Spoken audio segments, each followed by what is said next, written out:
Hey dudes, welcome to Splat from the Past, the only 80s themed horror and sci-fi show where things can get totally radical.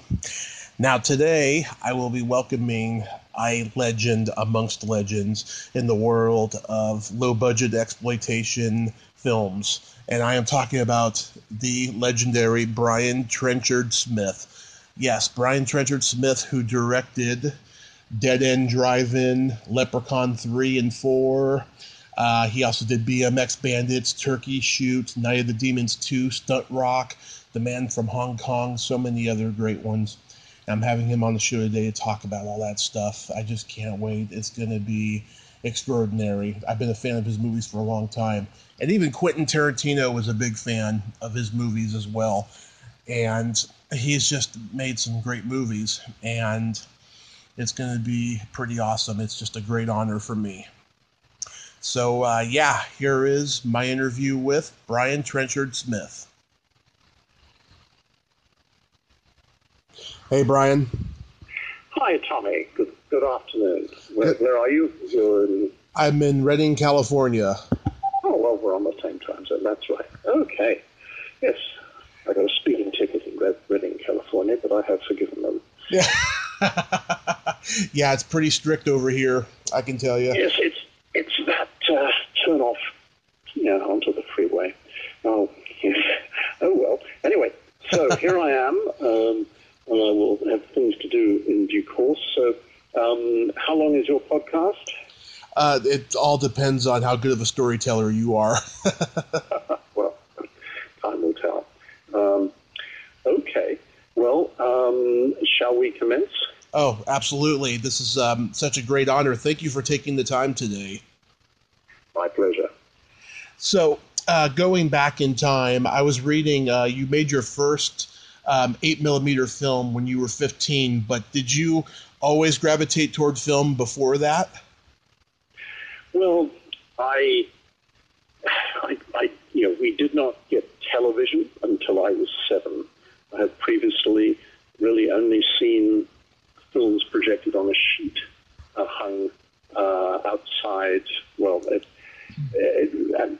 the Royal Air Force Base airfield in Libya, where my father commanded that particular base, and occasionally movies were shown with a 16mm projector projected onto a sheet hung on a clothesline. So that was my first introduction to the visual image. But I guess I was always fascinated by drama. But at 13, I went and saw Alfred Hitchcock's Vertigo, though I didn't really grasp, all sort of dark undercurrents.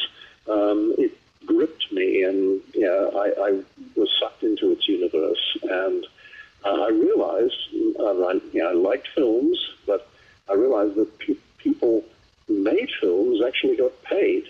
Yeah. And eventually, when I left school, that's what I'd have to do, which is what all grown-ups did, go out and, earn money and, come back with a pay packet at the end of the week. So I thought, oh, well, people get paid to make these things. That's what I'll do.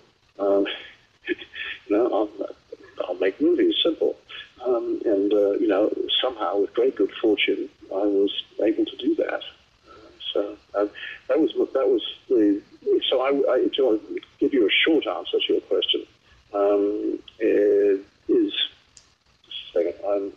I'm interrupted a second. Just a second. Could we start again in a moment? Okay. Yeah. Sorry. Just give me 1 second.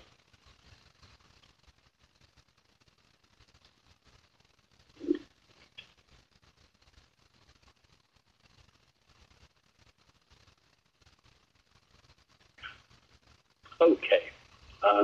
I am now, if you don't mind, ready to start, and I'm sure I can be better. Okay. Okay. So, going back in time, I read that you made your first 8mm film when you were only 15, but did you always gravitate toward film early on before that? I think I was fascinated by film from an early age. I probably saw my first film sitting on my mother's lap, a big chair, along with lots of other wives and husbands at RAF base in Libya. I was probably 4, and I think they were projecting a Western onto a sheet on a clothesline just out, just at the edge of the airfield. And the base personnel and wives and children gathered to watch. And that was my first introduction, and I think it got me hooked. And so we got television when we returned to England by age 7, and I certainly, my interest in the visual image continued, and did start going to movies, generally accompanied by parents, but the first movie I was allowed to go and see by myself turned out to be Alfred Hitchcock's Vertigo. Oh. I was 13, and I didn't fully understand it, let's say understand its dark undercurrents, but I was sucked into its universe, and then it occurred to me as I walked home afterwards that people got paid to make these things, and when I left school, well, I'd have to get a job, so, that's the job I'll get. I'll get a job making movies. Simple, eh?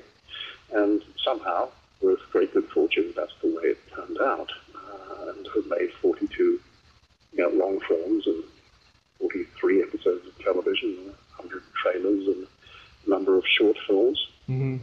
A prize-winning short, if you've never seen it, Hospitals Don't Burn Down, is worth your visit. You can find it on YouTube.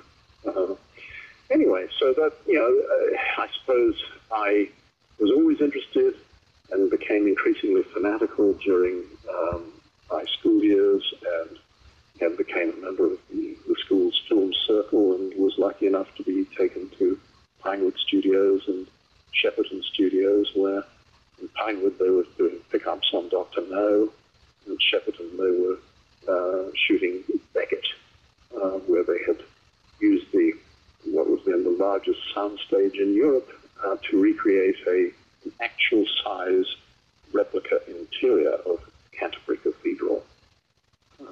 And it was there that I saw my first hanging miniature of the dome of the cathedral, which obviously wasn't going to fit into the soundstage. It was then a 3-foot wide dome cut in half, beautifully painted and hung to sit in perspective with the existing set, as if it was springing from the walls, and the camera used a split diopter lens, keeping which enabled a separate focus for the miniature dome, and as opposed to the wide-angle vista of Canterbury Cathedral below, and it married up very nicely. But that was my first introduction to the early tricks of the Hollywood trade. Yeah. Can you remember the first movie you saw that had an impact on you? Well, Vertigo. Vertigo. That's a great movie. Yes. And it spurred me to. I never achieved any of the greatness and the skill with which Hitchcock made his films, but he was someone to shoot for, let's say. So I think I'd seen films obviously from the age of 7 or 8 onwards, but generally it was like Disney or its equivalent. But Vertigo, was just a sort of such a unique vision, so different from anything else I'd seen, that it captured me, and then I thought, well, can I work in that profession? Mm-hmm. Do you have a list of favorite movies? Well, in what genre? In all. Okay, well, I mean, there's so many. I mean, I'm omnivorous in my taste, let's say, but no, obviously I like westerns, both the classic, 50s westerns. Run of the Arrow, I think, is a great western that, particularly the uncut version, let's say, Sam Fuller. I mean, that idea of someone being hunted and then turning on his hunters has been done by many people, from the most dangerous game onwards, and I had a go at it with turkey shooters. But westerns, obviously the Wild Bunch, Sergeant Rutledge, virtually all the films of John Ford, right, in the western genre. He just has a distinct feel to his films. He successfully creates the world in which the characters live and operate.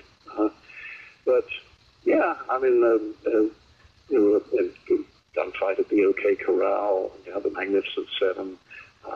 Those were westerns that certainly influenced my taste at the beginning, and I recently kind of like the Coen Brothers, very sort of dark dystopic western.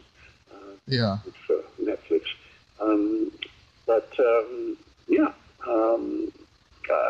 I could say True Grit, the John Wayne True Grit, and even the remake I enjoyed. So the western is a classic, canvas upon which to create, or to have stage lots of moral conflict and human conflict. And that's why it is forever popular. So it keeps coming back. Just when they say the western is dead, nope, it keeps coming back. Westerns were kind of dying on the vine through overexposure on American television in the late 50s and into the early 60s. Right. And then Sergio Leone reinvented the genre with Fistful of Dollars, or the Dollars trilogy. And of course, there are tons of other Italian directors, Corbucci as well, made some, they made a bunch of spaghetti westerns, paella westerns, there were sauerkraut westerns, I guess in Yugoslavia, what would they be? They were kielbasa westerns, I don't know, but they were all sort of Euro pudding co-productions where different countries chipped in different things. You took a couple of actors from Germany, maybe you shot some stuff in Yugoslavia if you wanted to bring them in some way. Where you'd go there where the extras were even cheaper, perhaps, than they were in Spain. Co-productions would be put together between the various European countries to suit their needs. But generally, things were, the exteriors were shot in Spain and interiors in Rome. But there were variants on that as well. But so they were, that was a reinvention of the genre. And then they wore out their welcome. Too many were made at too poor quality, and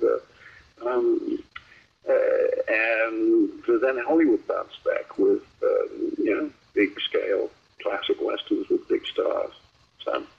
So goodness, it's been it's a genre you can tell. All the films, all the genres I like, but that's certainly one. I've made some war films, so I've certainly seen a lot, and I will always, I will generally see whatever the latest war film is, and I try and catch up with as many non-English language ones. If you know any, if you watch my trailers from Hell, then I did one on called the Admiral Roaring Currents. Strange title, but it was a Korean film, most successful Korean movie shot in Korea. It was before Parasite, and it was about Korea's greatest naval victory against the Japanese, and in the early 1500s, I think. And I thought it was a remarkable film because naval warfare movies were generally done with miniatures. Maybe some real ships that they could borrow from, if it was a modern naval war film, or at least this century. But they spent a lot of money creating all these working ships. And just recently, the Dutch did the same with another film called Admiral, about a famous Dutch admiral, and you can find that on Amazon Prime, I think, but it's absolutely spectacular. Those of us who've enjoyed naval war movies, period naval war movies, like Damn the Defiant, for instance, and then, this is, while it's not Napoleonic War, it has, it was 17th century, but it's probably the most elaborately staged, mass, mass armada battle with relatively convincing CGI and a great, a lot of actual working ships that are pounding the hell out of each other. And there's something about the way the Europeans make films is that they pay attention to detail. And your greatest, the bulk of the wounds inflicted by the exchange of cannon fire were not necessarily people getting blown in half or had legs, severed by a cannonball. It was the collateral damage of wood splinters that fly everywhere and embed themselves in anyone in their path. And then, they would have to be removed, and sometimes, there'd be a fragment left behind, and the leg would be become gangrenous and have to be amputated down the line. So, anyway, the attention to detail in Admiral was, I thought, rather good. Anyway, whatever your genre that you really love, you can find it now online, which to a degree is a little bit of a concern about the future of cinema, right? The collective viewing experience. But hopefully, after the coronavirus has been contained and things eventually come back to normal. I don't know how long that's going to be, but when we can again congregate in halls of public entertainment, then I think the cinema-going experience is a socially worthwhile experience to be side by side with strangers, preferably well-behaved strangers who don't text during the film or crunch on too loudly. Yeah. Then it is good to have that shared experience. So that must return. But right now, particularly if you have a 50 or 60-inch screen, you can get home cinema. And right now, as we speak, let's say, everyone is being obliged to experience cinema at home. But there's a wealth of stuff between Netflix and Amazon Prime, and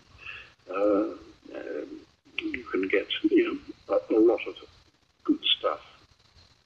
I certainly agree. Your first movie was The Man from Hong Kong. How did that come to you? I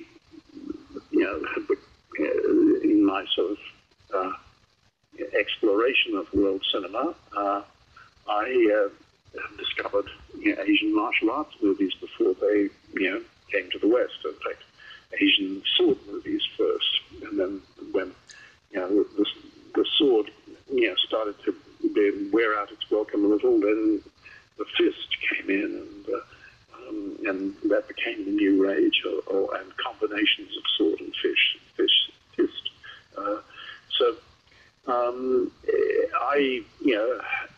I was always interested I would see these movies. I had my own movie magazine at the time in Australia, which I devised in 1970. And I continued being its founding editor and writing, all 60 pages. It was a largely photographic magazine, kind of like Photoplay, but I did write a little bit about each film or paraphrase, press releases, and add my own little comments. But there was a 60-page quarterly, and so going through Hong Kong on my way to London, in fact, to sell my first independent film, a 50-minute documentary called The Stunt Men, which indicated my interest in action. I met with Raymond Chow and went to the Golden Harvest Studios and got talking to them. And over the next couple of years, the relationship developed, so I submitted my script for what I felt would be a sort of a Chinese Dirty Harry. Chinese, very independently minded cop is sent to Australia on a routine expedition and decides, well, he's going to go after the big guy. So what about, let's have an interesting casting idea for the big guy, George Lazenby, as Mr. Big of Sydney Crime. And luckily, George was under contract to Golden Harvest, so he was the logical person.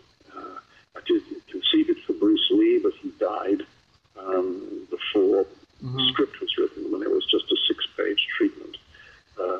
So it was,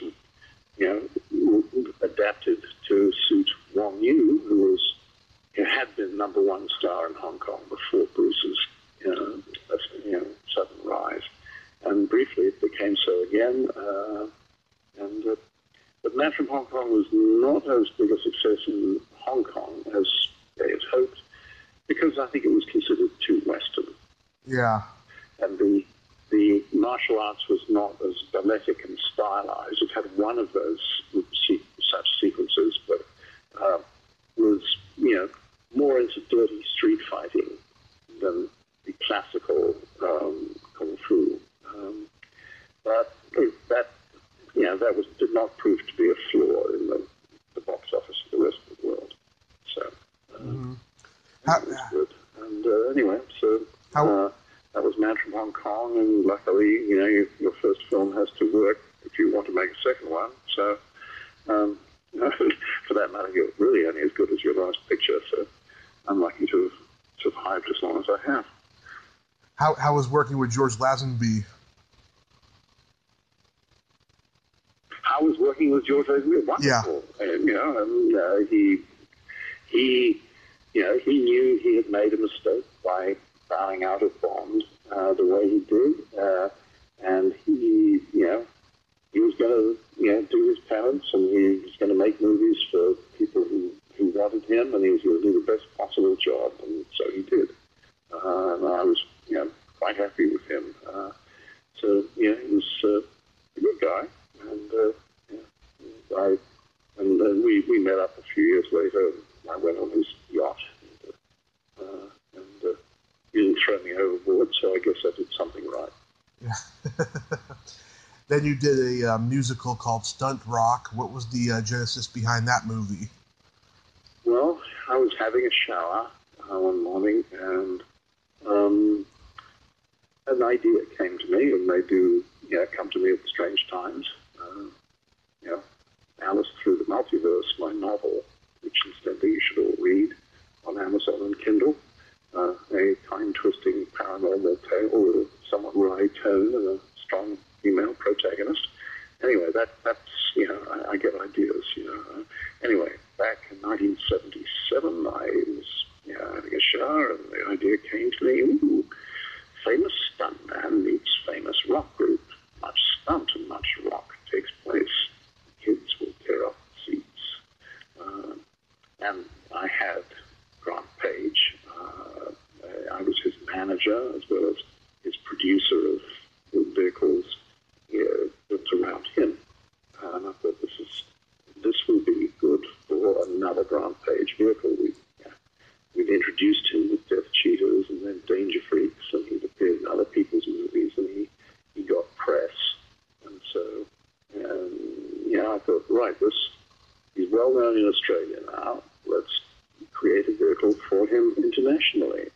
And so, Stunt Rock was born. I got out of the shower, toweled off, sat down at my table,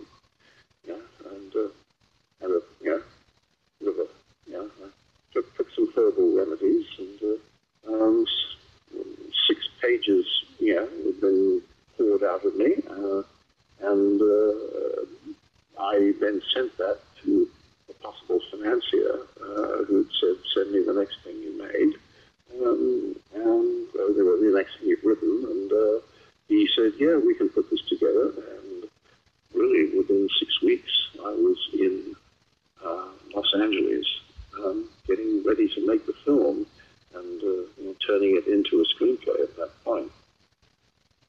But it was, it was like a 90-minute trailer for Grant Page, and with the pulse-pounding, music of Sorcery, the heavy metal band of the late 70s, whose music has come back into vogue because, hey, good heavy metal is timeless.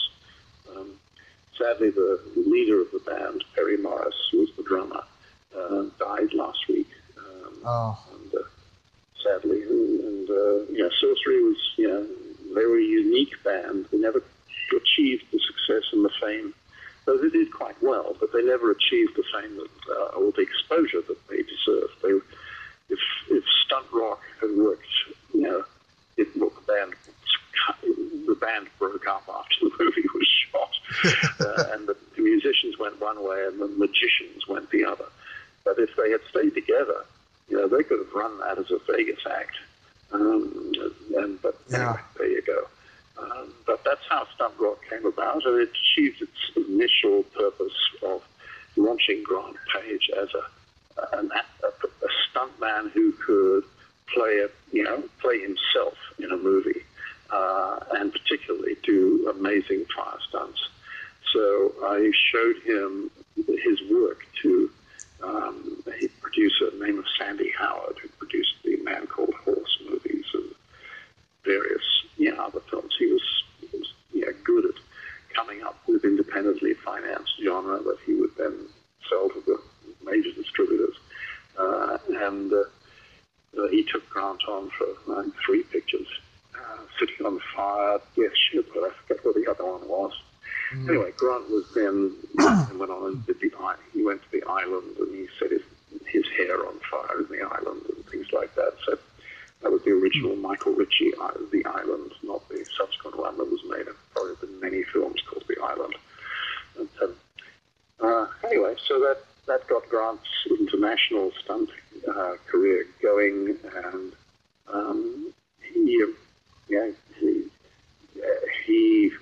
the last credit that I saw him, he was on Mad Max Fury Road's Sydney sequences when they came back from the Namibian desert, and he was safety supervisor at age 80, on a Jason Statham film shot in Thailand and Sydney, and Grant handled the safety aspects of the Sydney shoot. So he had a lifelong career and is still with us, thank God. He tells me it is his ambition at age 85 to do a car roll, because if you're properly strapped in and you have a good roll cage, doesn't matter what age you are, you just hit the accelerator and make sure you actually hit the ramp. But hit the accelerator at the right moment, and you get on the ramp with the right angle, and nature takes care of the rest. So anyway, I was one of my achievements possibly is to have launched Grant Page and his extraordinary abilities onto the film world, which might otherwise have been completely ignored. I mean, he was a thrill seeker who did occasional print ads, because he had been a commando, and he did rope slides and things like that, and they looked good. And I certainly used them in my films. But anyway, that was how Stunt Rock came about. But I'd already started working with Grant in 1972. That was his first professional job on a film in a thing called The Stuntman, which I mentioned earlier. And you can see, in the first segment, you can see his extraordinary ability with rope slides. And for those who want to get into the weeds of my work, I'll do poor people.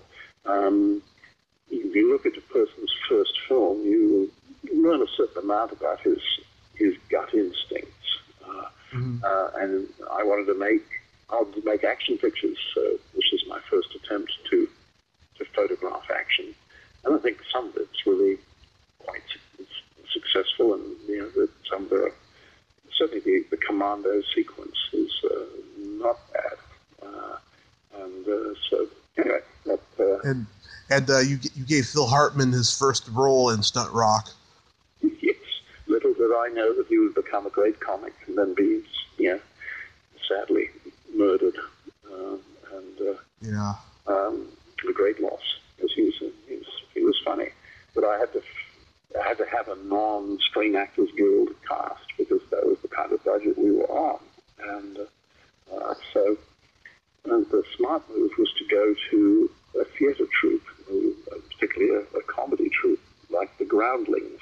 Mm-hmm. He was a member of the Groundlings, and I went to him, and there were other members of the Groundlings who were in the cast.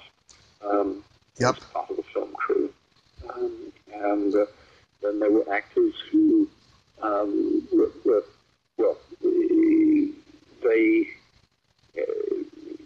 they did act in non-union productions, but they were generally in academia.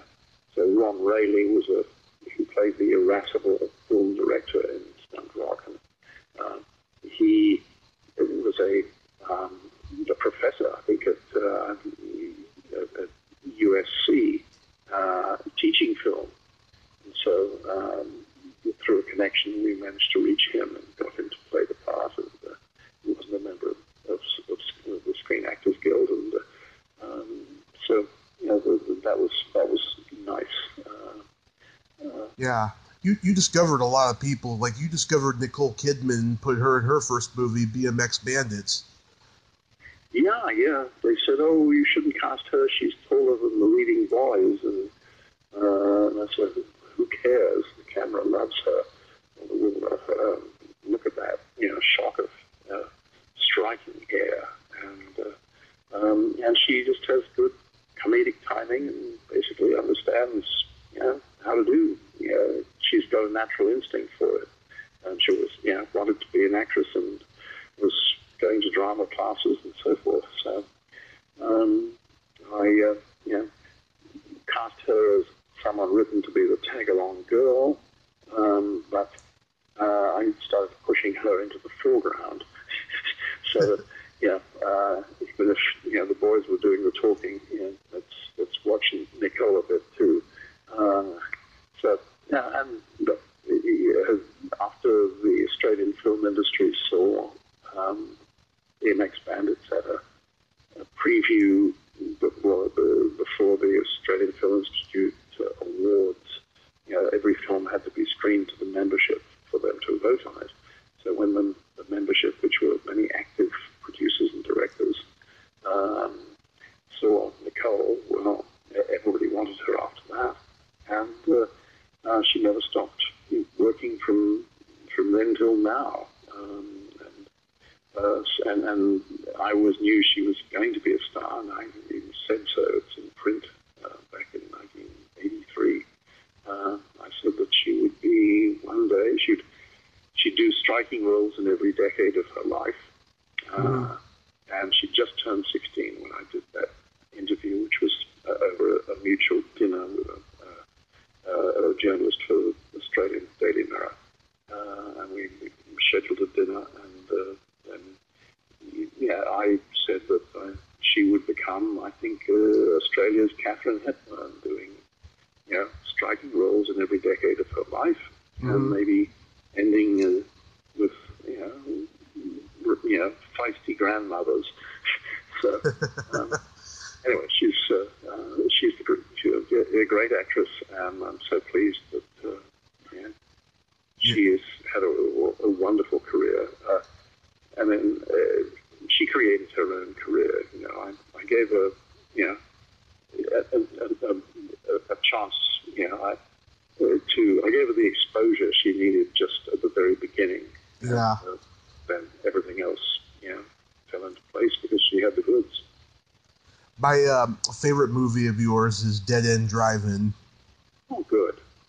Wow. Yeah. How did that movie come to you?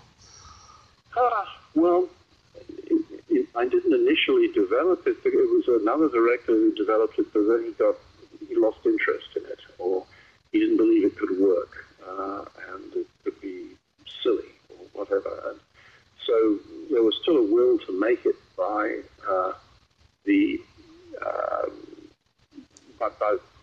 state film commission that was backing its development and could cause money to be raised through tax benefits. So they came to me, and I looked at. There were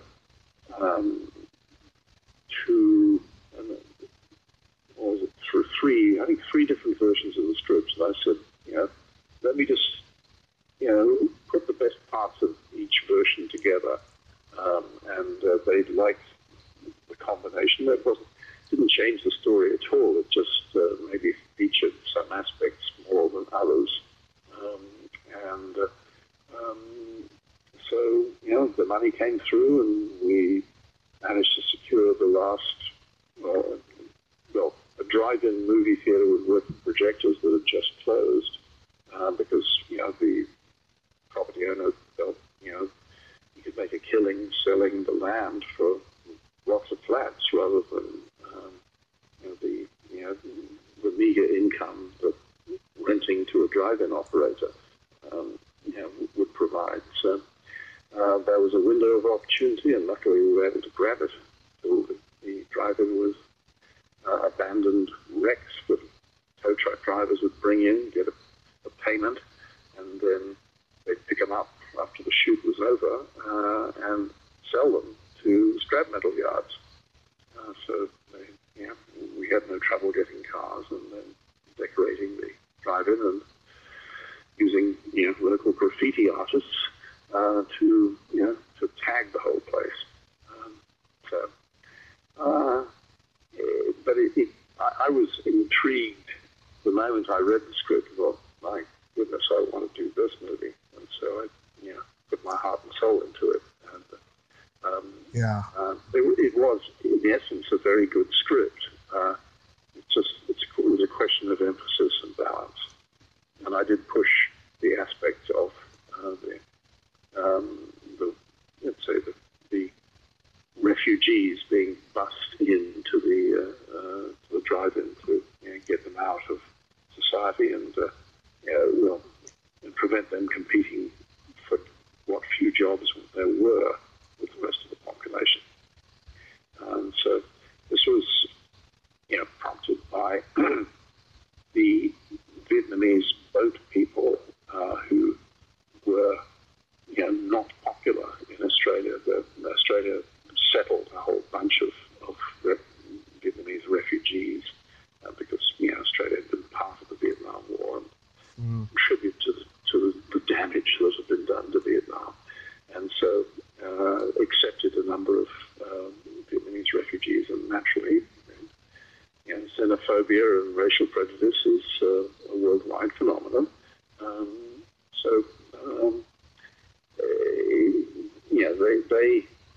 They were the butt of people's jokes and resentment for government money being spent on them, and they shouldn't be allowed here. They should be sent back, etc. And eventually, of course, both people were sent back. But I wanted to highlight the moral issue and the fact that that government was perfectly capable of doing such a thing if they felt the crisis gave them justification. And it's interesting how prescient in its way the film remains today. Firstly, with the Trump administration's attitude to Mexicans, and for that matter, who knows what is ahead in the COVID-19 crisis. Yeah, I love the look of the film. It has this Mad Max meets Walter Hill vibe that I think you pulled off very well. Oh, good. I take that as an excellent compliment. I will put that in the book of compliments. It's quite a thick book of criticisms, so I'll put that in the book of compliments. One of the nicest things somebody ever said about me that kind of really got, it was referred to me as the David Lean that's a good one, actually. Because I do try to give everything a big look. Yeah. And didn't Ned Manning lie about his age to you? Yes. Yep. He wanted the part, and he was very committed to the part, and he played it very well. The powers that be had wanted me to use someone else who had already starred in a feature film that was well reviewed but not much seen.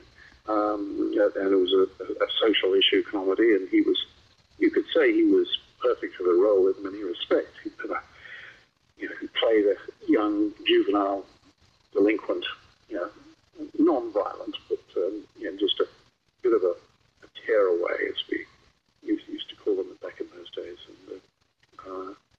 But I felt there was something.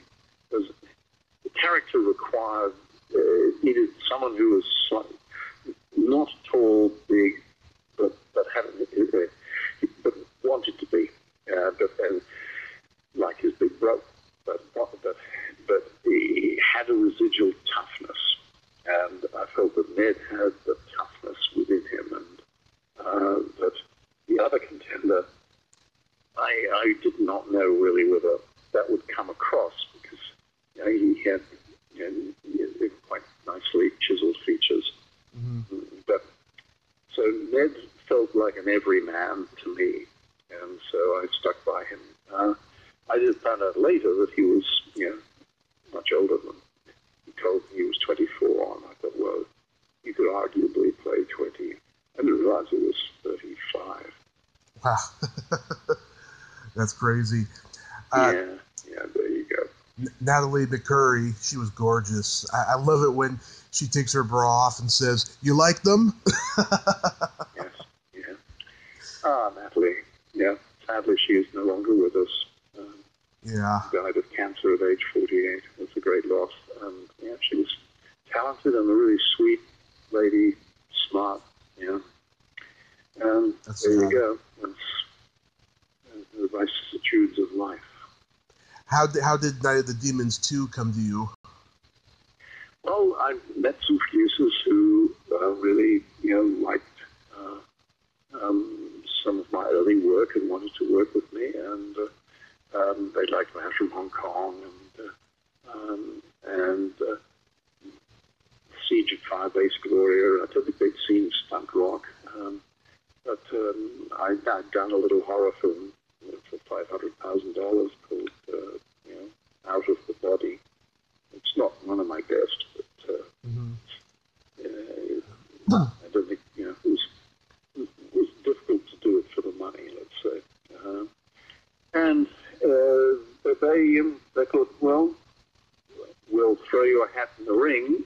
There are some known horror directors who are pitching for the sequel. For whatever reason, the distributor didn't want Kevin Tenney to come and do the sequel. He'd just done another film for them, which I think he did a pretty damn good job, actually. But for some reason, they fell out with him. And so the producers were told to get someone else. And so various people came to for an interview, and I was one of them. But I'd done a lot of homework on the script and came in full of ideas. I think my competition felt they could rest on their laurels. So I got the job. And so I then ended up making 2 more films for those producers, Leprechaun in Vegas and Leprechaun in Space. And they're great guys, and I still speak to them now. How was working with Amelia Kincaid? Oh, she's wonderful. As I call her, my favorite tiger bitch from hell. No, she's a real trooper. That final scene where she had to be the snake woman, it required, a lot of makeup time. I think that some total of the day was 27 hours. Mm-hmm. It was a 22-hour day for us. She started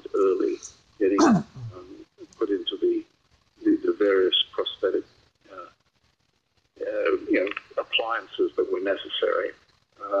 And so we had pickups to do with her first, and then we had to get her to two different, difficult outfits. But we went, we had to attach a sort of about a 15-foot tail to her. And we had to build a slightly raised false floor over the original false floor so she could walk on it on knee pads, on her knees, with the false floor folded around, or a section of it folded around the body, cut accordingly. And we made the floor sort of checkerboarded so that you weren't really aware of the movement of the floorboard as she moved forward. Perhaps checkerboard is not the right term, but you could not see the strip along which she was moving. You couldn't see it was moving, and that worked well. We had two people with on the piano wire lashing the tail out of camera range, and people thought that must have been CGI, which is remarkable for that period. But in fact, it was totally practical. There's only one CGI shot in the film, and that's when the lipstick is discovered in the final shot, and the girl picks it up, and a snake lunges from the lipstick into the lens. Little homage to the carry, sting in the tail, which had become obviously a cliche by then, but you had to have a sting in the tail. There had to be couldn't just go off into the sunset or everybody hugs and the danger is over. You have to have a sting in the tail, so that's what we did. And that was not a great piece of CGI, $5,000 CGI shot, which we thought we could afford.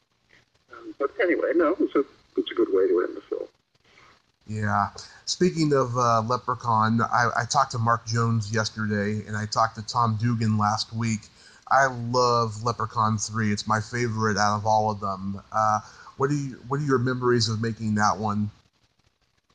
I've just wonderful memories of both films. I know that people tend to prefer number 3 to number 4. But the comedy is more reality-based and character-based in number 3. And that's good. That's really the way things are meant to be. So I had a great time shooting, for 14 nights, in the Ambassador Hotel in Los Angeles, the place where, Robert Kennedy was assassinated. Mm-hmm. We even shot in the kitchen where his body, while he was still alive, was waiting for the elevator to take him down to the ambulance, and there was even an X carved in the tile where his head lay. Anyway, that was the Ambassador Hotel, and we used that and redressed aspects of it as a rundown casino, and it was certainly a rundown hotel by then, just used as movie locations. In fact, there were 3 movies, including ours, shooting at that time. There was a Martin Sheen gangster movie. There was a Tia Carrera nightclub crime movie. So we were a big place, so we made sure that we never shot in each other's locations while they were there. So I did shoot Fazio's Magic Tricks took place in the famous Coconut Grove, which would, like the rest of the hotel, be a heap of rubble. But that's progress for you. And I'm sure the building, it would have been impossibly expensive to upgrade it. So that's the reason, I guess. Number 3 was great fun, and they both were. Number 4, I made more of a pastiche of sci-fi, parody, basically echoing past sci-fi favorites, and therefore, the very nature of the concept of a leprechaun in space as opposed to on the Earth, going the way that Jason did, not particularly successfully. I don't know. Did people go to Jason in space? I never saw it, so I don't know whether it did the necessary business, but it certainly would have cost more than Leprechaun in Space, which cost $1.6 million. But I went for the sci-fi parody approach, and people wanting more horror. There was a good balance of comedy and horror in Night of the Demons 2. Yeah. Reasonable balance in Leprechaun 3. A little more horror wouldn't have hurt, and a lot more horror in number 4 wouldn't have hurt. So I went a little overboard on the parody because that's what appealed to me. But as a filmmaker has to remember, you can't just please yourself. You got to please your audience. Mm-hmm. The way that Caroline Williams dies in part 3 is so great. I had a bad experience meeting her one time, and I was so mad. I was just like, I hope what happens to her in Leprechaun 3 happens to her in real life. I was just furious. But I love that scene. It was great. To have those her lips expand and then her butt expands. Very politically incorrect sequence today. Yeah. Yes, I mean, and you could say that there's a strong misogynistic bent to that particular character arc. I just thought it was fun and making fun of female stereotypes rather than being misogynistic. But yeah. Some people are more sensitive, perhaps, than I am. Was Warwick Davis pretty much over playing Leprechaun by that point? No, he relished the opportunities in both films.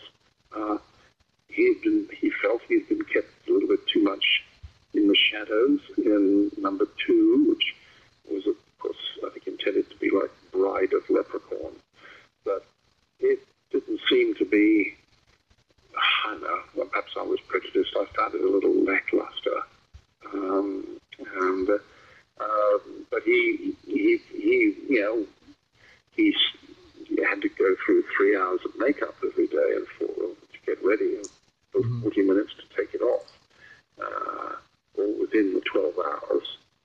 So once he was made up and ready, he wanted to work, and very often he was just kept waiting while all the other characters worked, and then he would step out of the shadows and do something. But hey, they're offering me a third one, the same money, I'll do it. And then we met and we clicked, and I think a shared British upbringing, although I'm half Australian, but didn't go to Australia till I was 19. That we bonded, and I, looked for funny things for him to do, so we would come up with stuff, and he was very inventive. He can improv with the best of them, and dealing with the two muscle guys who to shake down the sort of the casino owner for past debts, Tom Dugan, and I'm just momentarily escaped the name of the other guy who was Hewitt, was it? Anyway, that they did some improv by themselves. That whole Jocks or Briefs dialogue, and they threw in some improv into the scene that they did with both scenes that they did with the Leprechaun. So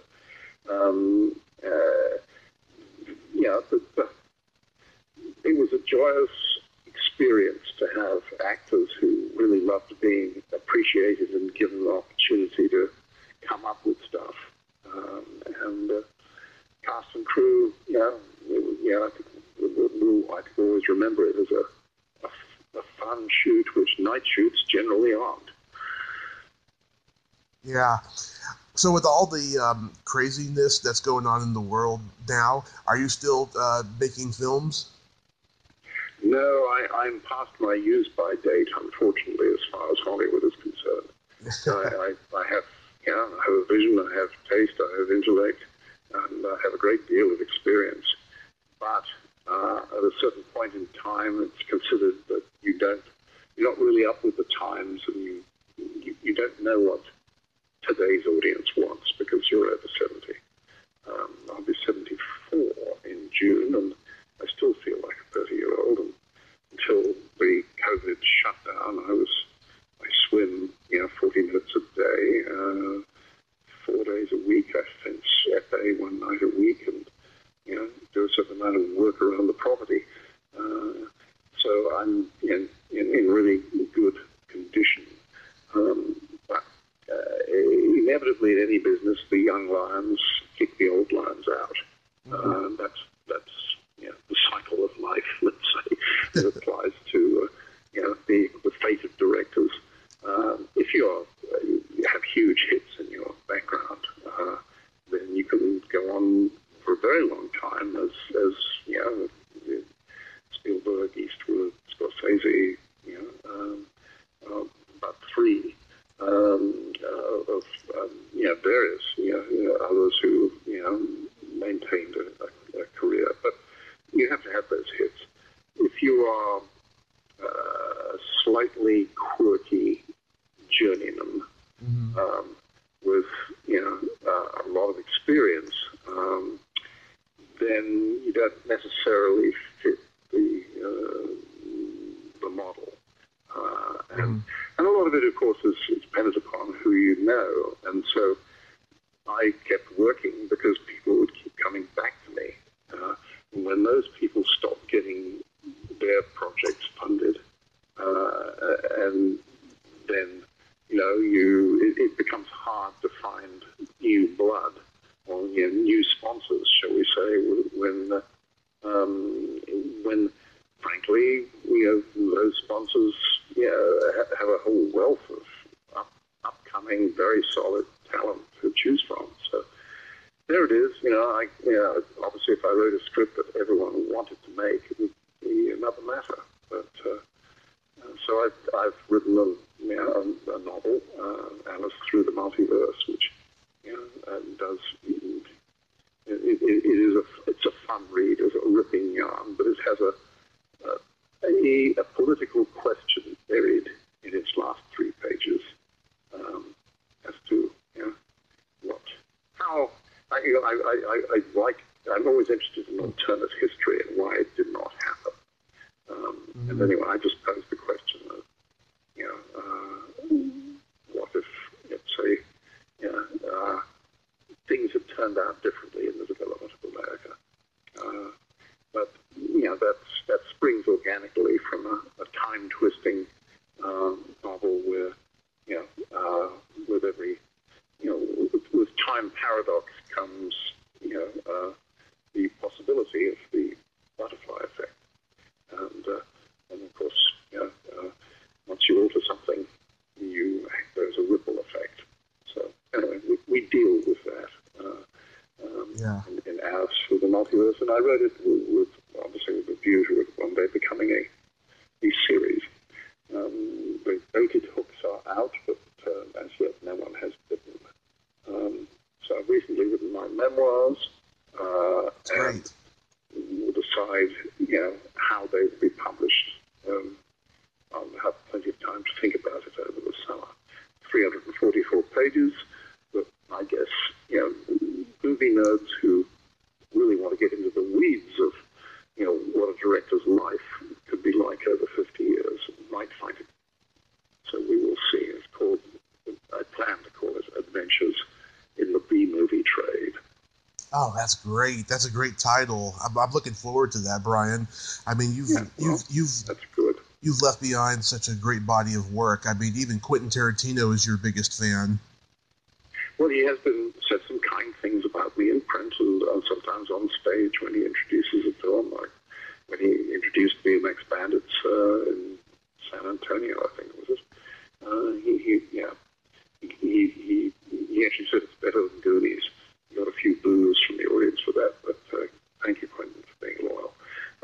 And for, I love Goonies. I think Goonies is great, and so you can't really, it's apples and oranges. And BMX is intended to appeal to a younger audience. I wanted to make a knockabout comedy that could be seen by 7 or 8 year olds as well as mid-teenagers. I think after 15 or 16, I guess depending upon people, people's appreciation of Nicole Kidman in the film, it could be any age for that. But the film inevitably has a kind of an age ceiling of 15. But it has a very loyal following from 8 to 12. And people write to me all the time saying, I wore out the video shop's VHS copy week after week, watching that film. So, and that's very gratifying when you know that you've left a mark in people's childhood, let's say, and they remember their iconic films. And I look at the films I remembered from my childhood tended to be huge epics like the Ten Commandments, Spartacus, Ben-Hur, Fall of the Roman Empire, The Longest Day. The Bridge on the River Kwai. Bridge on the River Kwai, yes. And, those, Battle of the Bulge, and those were, films that really stuck in my memory, and all the westerns that I quoted to you earlier. Mm-hmm. Yeah. Anyway, well, I am going to have to go soon. So do you have another question before I do? Not at all, Brian. I just would like to say thank you so much for coming on today. I'm going to keep an eye out for your memoir when it comes out. It's going to be a great read. And I will certainly let everybody know. And I think you'll find some music. Awesome. Well, you have yourself a great day over there, and please stay safe. I shall. I'm on my 15th day of self-isolation. I started earlier than most, at the request of my wife, who wants to keep me around. God knows why. Okay. Bye for now. Bye, Brian. Thank you. Bye-bye. Sure. Bye. Well, there you have it. Brian Trenchard-Smith. Ain't he a cool dude? Man, he's a film philosopher. I mean, did you listen to the way he was talking? I mean, he is pretty much a philosopher, a smart, insightful, intelligent man who is passionate about film. And I can't wait till his book comes out. If you like this video, everyone, please subscribe to my YouTube channel, add me as a friend on Facebook, join my Tommy Kovac comedian page on Facebook, follow me on Twitter and Instagram, and all that fun stuff. Well, that's all the time we have this week on Splat from the Past. Until next time, this is Tommy Throwback Kovac saying, there's no shame in living in the past, because the present sucks. Later, dudes!